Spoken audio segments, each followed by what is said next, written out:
Good morning everyone. Shrimati Mohardevi Tapadia girls college Jaswantgarh के इस YouTube channel में आप सभी का बहुत बहुत स्वागत है। हम बात कर रहे हैं भारत एक धनी राष्ट्र जिसमें निर्धन लोग निवास करते हैं। लास्ट वीडियो में आपने भारत एक धनी राष्ट्र है कैसे ये जाना था। अब हम बात करेंगे भारत निर्धन है, ठीक है। श्रीमती वीना एस्टे और प्रोफेसर डार्लिन ने ये विचार गए थे कि भारत की मिट्टी धनी है लेकिन इसमें इसके निवासी निर्धन है। इसी प्रकार से तो भारत धनी लेकिन निर्धन ये कैसे, तो हमने निर्धन धनी कैसे इसके बारे में डिस्कस कर लिया है। अब हम बात करेंगे निर्धन कैसे।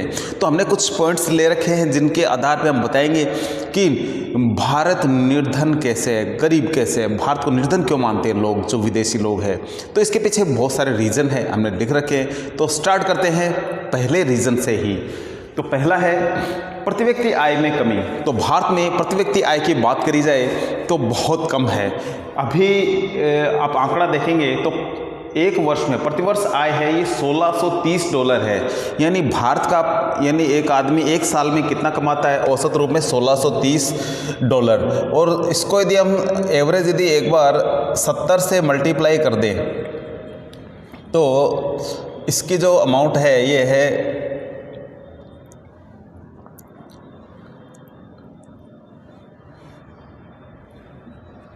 यह है 1,14,000। तो 1,14,100 यानी लगभग 1,14,000 है जो औसत आय है साल की। और यदि इसमें 12 से इसको डिवाइड करें तो करीब करीब लगभग है ये 9,000 के आसपास आ रही है, ठीक है। तो एक आंकड़े के अनुसार ही लगभग हमने अप्रोक्सीमेटली लिया है कि लगभग लोग 9,000 के आसपास प्रति व्यक्ति कमाता है। जबकि विदेशों की बात करें तो यहाँ देखिए तो ये डॉलर में ये सारे आंकड़े यहाँ $56,629 है जो यूएसए में। जापान के लोग हैं जो प्रतिवर्ष $36,194 है। और जर्मनी के लोग हैं $47,627। और यूके यानी इंग्लैंड $45,603 है जो कमाते हैं, ठीक है। ये इनकी औसत आय है। लेकिन इनमें यदि भारत की देखें तो केवल 1500 के आसपास है, जबकि ये करीब 50,000 के आसपास नज़दीक वाले सारे आंकड़े, ठीक है। तो ये हमारे देश की बात करें तो बहुत कम है। यदि चीन की बात करें तो उसकी भी हमारे देश से काफ़ी ज़्यादा है। चीन की है जो करीब है वो है $7,500 के आसपास है, ठीक है। तो हमारे देश से तो लगभग है 5 गुना के आसपास ही होगी, उसकी ज़्यादा है। ये जो हमारी पॉपुलेशन के हिसाब से यदि ये आंकड़े निकलते हैं तो ये बहुत कम आता है, क्योंकि पॉपुलेशन चीन की भी बहुत ज़्यादा है। तो फिर भी देखें तो हमारी उससे 5 गुना कम ही है लगभग। बात करें दूसरे पॉइंट की, निम्न जीवन स्तर। हमारे देश में लगभग 26% लोग तो निर्धन ही है, ठीक है। उनके पास से जो गरीबी रेखा के आसपास वाले लोग हैं तो ये लोग निर्धनता है का स्तर हमारे देश में लगभग आंकड़ा ये अप्रोक्सीमेटली ये 26% है। और यदि कैलोरी की बात करें हमारे देश में एक स्वस्थ व्यक्ति को कितनी कैलोरी चाहिए, तो एक स्वस्थ व्यक्ति को 3,000 के आसपास कैलोरीज की आवश्यकता होती है। तो एक दिन की जो कैलोरीज की मात्रा है हमारे देश में आप देख सकते हो कि 2,000 से 2,200 कैलोरीज ही एक व्यक्ति को औसतन मिल पाती है। जबकि जो यूएसए यानी अमेरिका की बात करें तो 3,400 कैलोरीज प्रत्येक व्यक्ति को औसतन मिलती है खाने में। तो इसलिए वहाँ का स्वास्थ्य लेवल भी क्या रहेगा, अच्छा रहेगा। तो हमारी यदि बात करें तो निम्न जीवन स्तर लोग हैं जो जी रहे हैं। उच्च जन्म या मृत्यु दर, तो हमारे देश में लगभग ये आंकड़े दे रखे 1.93% जन्म दर है। और ये है मोटे आंकड़े में देखें तो 2.9 करोड़ बच्चे प्रतिवर्ष जन्म ले लेते हैं। यानी लगभग 3 करोड़ लोग हैं जो प्रतिवर्ष जन्म ले लेते हैं। तो प्रति 1000 मृत्यु दर दे रखी है। प्रति 1000 कितनी है, ये 6 है प्रति 1000। यानी 1000 लोगों पे 6 लोगों की मृत्यु हो जाती है प्रतिदिन। तो ये कुछ आंकड़े इस तरीके से।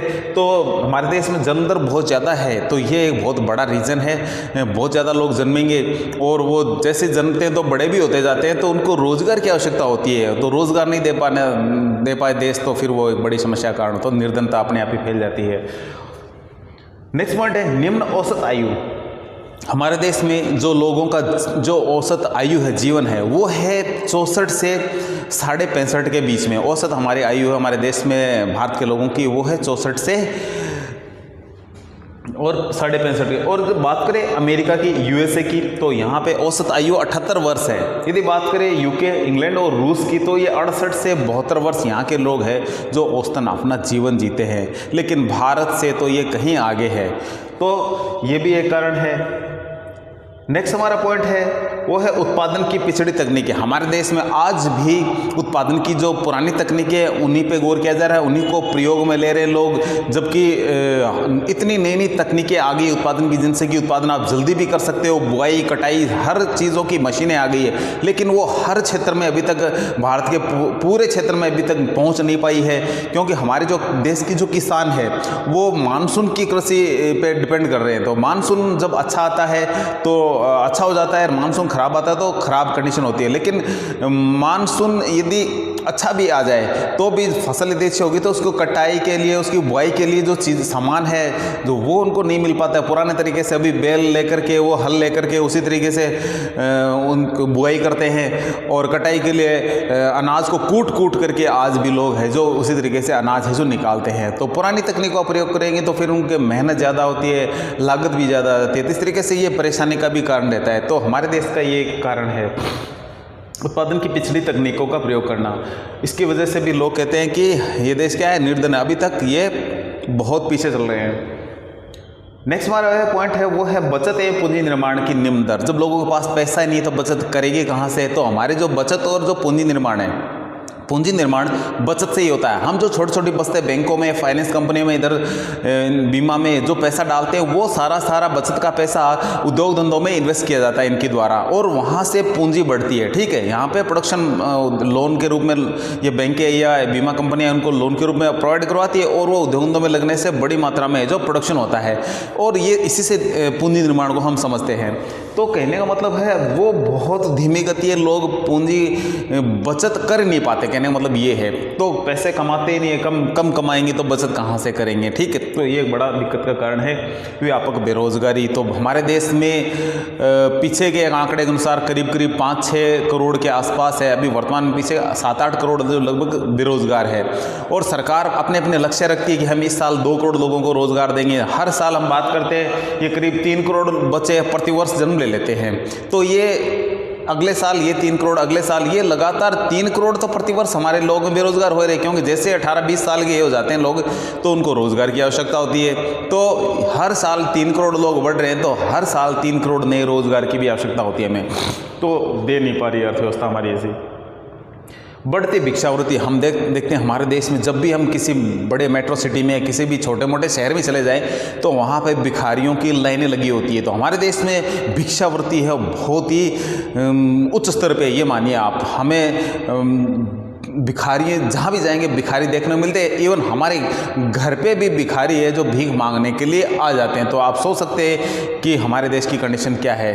तो हमारे देश में लगातार भिक्षावृत्ति बढ़ती जा रही है, तो इस पर भी कहीं न कहीं सरकार को इधर ध्यान देना चाहिए, क्योंकि ये भी कहीं न कहीं हमारे देश को निर्धन बताने वाली कंडीशन बिल्कुल ये एक्यूरेट है, ये बताया जा सकता है। भारी ऋणग्रस्ता, तो हमारे देश है जो किसान है, ठीक है, वो भारी ऋणों से ग्रस्त है। उनके बारे में एक बात भी कही जाती है कि भारतीय किसान ऋण में ही जन्मता है, ठीक है, और ऋण में ही जीता है और ऋण में ही मर जाता है। तो ये कही जाती है हमारे देश के बारे में, किसानों के बारे में बातें। क्यों? क्योंकि भारत की जो कृषि है उसका जो मुख्य जो आधार क्या है वो है मानसून, और लगभग 60 से 70% लोग मानसून की कृषि करते हैं। तो अच्छा फसल होता है, मानसून अच्छा जाता है तो अच्छी फसल होती है, तो वो पैसा अच्छा कमा लेते हैं और कर्जा चुका देते हैं। लेकिन सपोज करिए 3-4 साल लगातार अच्छी फसल नहीं होती है, अकाल पड़ जाए तो फिर वो हालत ख़राब हो जाती है, क्योंकि 10-20 हज़ार 30-40 हज़ार रुपये हर साल बुआई के लिए और कटाई के लिए जो भी वो पैसा लगता है चुका ही नहीं पाते हैं। तो इस तरीके से 5-6 साल लगातार अकाल पड़ जाए तो हालत बहुत बुरी हो जाती है और किसान पैसे चुकाने में असमर्थ हो जाते हैं। तो ऐसी कंडीशन में वो ऋण में ही जीते रहते हैं और हर साल ऋण लेना पड़ता है उनको, क्योंकि वो गरीबी की कंडीशन में है।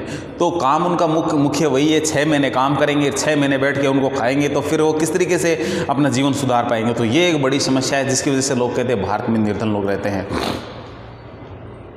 विदेशी ऋण हमारे देश में, ये 2009 का आंकड़ा लिया है हमें, इसमें 11,66,217 करोड़ विदेशी ऋण भार था हमारे देश के ऊपर, और प्रत्येक व्यक्ति की बात करें तो ये 9,000 के आसपास था। लेकिन वर्तमान में बात करें तो करीब करीब 18 से 20,000 प्रति व्यक्ति पे ऋण भार है, वो भी विदेशी है। ठीक है, वर्तमान की कंडीशन में लगभग इतना हमने विदेशों से ऋण लिया हुआ है।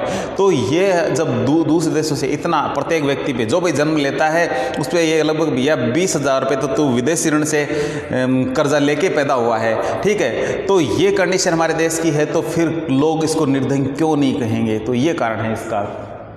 बात करें नेक्स्ट पॉइंट की, निर्धनता का कुचक्र लगातार जो 21.59 यानी 22% मान लेते हैं इसको, लगभग 22% लोग हैं वो तो गरीबी रेखा से भी नीचे जीवन यापन करते हैं। यानी कहने को मतलब इनको दोनों वक्त का खाना भी नसीब नहीं हो पाता है, एक टाइम का खाना खा के सो जाते हैं, ऐसे लोग भी है। तो आप सोच सकते हैं कि इस देश को धनी कैसे कहें, निर्धनी ही कहेंगे। और बात करें हमारे देश में नेक्स्ट पॉइंट पे, गंदी बस्तियां। तो जब भी हम किसी मेट्रो सिटी में जाते हैं, बड़े महानगरों में जाते हैं, तो रेलवे ट्रैक के आसपास आप देखोगे कि लोग झुग्गी झोंपड़ियों में एकदम गंदी बस्तियों में रहते हैं। उनका जो जीवन का स्तर है बहुत ही लो लेवल का होता है। वहीं खाना खाते हैं और वहीं वो सोते रहते, दिन भर वहीं रहते हैं। पास में नालियाँ बहती रहती है, बड़े बड़े नाले होते हैं और वहीं वो अपनी झुग्गी झोंपड़ियाँ लगा लगा के रहते हैं। तो सोच सकते हो वो कितने गंदे माहौल में रहते हैं और उनकी लाइफ का जो लेवल है वो क्या होगा, जीवन स्तर क्या होगा। तो बहुत ही ये शर्मनाक स्थिति हो। जबकि विदेशों में, अच्छे देशों में, जो पैसे वाले धनी देश हैं, उनमें ऐसी कंडीशन नहीं देखने को मिलती है। तो हमारे देश की ये एक बहुत ही बड़ी विडंबना है कि गंदी बस्तियां लगातार बढ़ती जा रही है। लोग कमाने के लिए गाँव से शहरों की ओर पलायन कर जाते हैं और शहरों में खरीदे कहाँ से मकान, वही उनको झुग्गी झोंपड़ियाँ कहीं बांध लेंगे और वहीं बैठ जाएंगे। शहरों में कोई घुसने नहीं देते हैं, तो कहीं रेलवे ट्रैक के आसपास, कहीं सड़कों के किनारे पे ये टेंट बांध करके अपना जीवन गुजारते हैं और इस तरीके से गंदगी के माहौल में ही रहते हैं। तो इसलिए ये स्थिति हमारी बदतर होती है, जिसकी वजह से लोग कहते हैं कि भारत के लोग गरीब है। प्राकृतिक साधनों के विदोहन का अभाव सबसे बड़ी एक, हमारे देश में प्राकृतिक साधन तो बहुत बड़ी मात्रा में, लेकिन इनका सही से विदोहन नहीं हो पाता है। विदोहन का मतलब सही इनको काम में नहीं लेते। यदि सही से इनको काम में ले जाए तो बड़ी मात्रा में रोजगार निकल सकता है और जो लोग हैं उनको रोजगार बड़ी मात्रा में मिलेगा, तो फिर रोजगार मिलेगा तो अच्छे से खाएंगे पिएंगे, तो फिर गरीबी रहेगी भी नहीं। लेकिन प्राकृतिक साधनों का विदोहन बहुत आवश्यक है। कहते हैं कि हमारे राजस्थान की बात कर ले तो यहाँ जो पेट्रोल और डीजल है यहाँ बड़ी मात्रा में निकल सकता है, लेकिन इनको निकालने की ज़रूरत है। हमारे एक रिफाइनरी लगी हुई है बाड़मेर में, लेकिन ऐसी रिफाइनरियाँ हमारे यहाँ 200-400 लगनी चाहिए। यदि इतनी लग जाए तो फिर हमारे देश की कंडीशन है। ये तो हमारे एक राजस्थान की बात करी हमने। हमारे देश में ऐसे बहुत सारे क्षेत्र है, महाराष्ट्र है, गुजरात है, कुछ हमारे ऐसे क्षेत्र है जहाँ और भी ये इस तरीके से जो खनिज संसाधन बड़ी मात्रा में निकाले जा सकते हैं। तो प्राकृतिक संसाधनों का विदोहन जितना अधिक होगा उतनी बड़ी मात्रा में रोजगार निकलेगा तो लोगों का जीवन स्तर सुधरेगा। नेक्स्ट हमारा पॉइंट, मानवीय संसाधनों का उचित प्रयोग नहीं किया जा रहा है। मानवीय संसाधन हमारे देश में बड़ी मात्रा में है। हमारे देश में बहुत बड़ी मात्रा में पॉपुलेशन है और हमने बात करी थी लास्ट वीडियो में कि पॉपुलेशन से ही अच्छे माइंडेड लोग निकल के आते हैं, लेकिन उनका अच्छे से प्रयोग नहीं हो पाता है, तो फिर वो उल्टे सीधे कामों में चले जाते हैं, बुरे कामों में चले जाते हैं। तो ये एक बड़ी विडंबना है कि देश में जो पॉपुलेशन इतनी है उसको सही दिशा में लगाया जाए। तो ये भी एक आम आदमी भी खुश हो सकता है और सरकारों को भी इधर ध्यान देना चाहिए, जिससे कि देश आगे तरक्की कर सके। लास्ट पॉइंट है, संतुलित तीव्र आर्थिक विकास का अभाव। इसका मतलब ये कि देश के किसी एक क्षेत्र विशेष की बात करें तो वो तो तेजी से बढ़ रहा है और बाकी क्षेत्र है जो स्लो बढ़ रहे हैं या उनका विकास अवरुद्ध हुआ है। यदि हम बात कर ले कि महाराष्ट्र है, दिल्ली है, हरियाणा है, पंजाब है, यूपी है, ये क्षेत्र है जो अच्छे से आगे प्रोग्रेस करे और इधर लोग हैं जो भागे जा रहे हैं, गुजरात है, तो इनमें तो यहाँ बड़ी मात्रा में पैसा इन्वेस्ट किया जाए। कंपनियाँ और फाइनेंस कंपनियाँ और अन्य जो प्रोडक्शन कंपनियाँ हैं या कोई विदेशी कंपनियाँ हैं, तो वो सारी उधर लगी हुई है ज़्यादातर। लेकिन बात करें राजस्थान, उड़ीसा, बिहार, तो और ये हमारे जो क्षेत्र है ये क्या है, कम विकसित क्षेत्र है, इधर भी पैसा इन्वेस्ट किया जाना चाहिए। तो संतुलित विकास का मतलब ये है कि पूरे देश में पैसा सभी जगह लगाया जाना चाहिए, इन्वेस्ट किया जाना चाहिए पूरे क्षेत्र में, पूरे देश के हर क्षेत्र में समान रूप से पैसा इन्वेस्ट किया जाना चाहिए, जिससे कि बड़ी मात्रा में रोजगार निकले और लोगों को रोजगार मिले और उनका जीवन स्तर सुधरे, जिससे कि लोग ये नहीं कि यहाँ पर रहने वाले लोग हैं वो जो निर्धन है। ठीक है, तो संतुलित आर्थिक विकास चाहिए, यानी देश के हमारे जितने भी राज्य हैं सभी के सभी राज्यों में समान रूप से पैसा इन्वेस्ट किया जाना चाहिए, जिससे कि देश तरक्की कर सके। तो हमारे आज के वीडियो में इतना ही, मिलते हैं नेक्स्ट वीडियो में। तब तक के लिए धन्यवाद। अपने वीडियो को लाइक कीजिए, वीडियो को शेयर कीजिए, चैनल को सब्सक्राइब नहीं किया है तो ज़रूर कीजिए।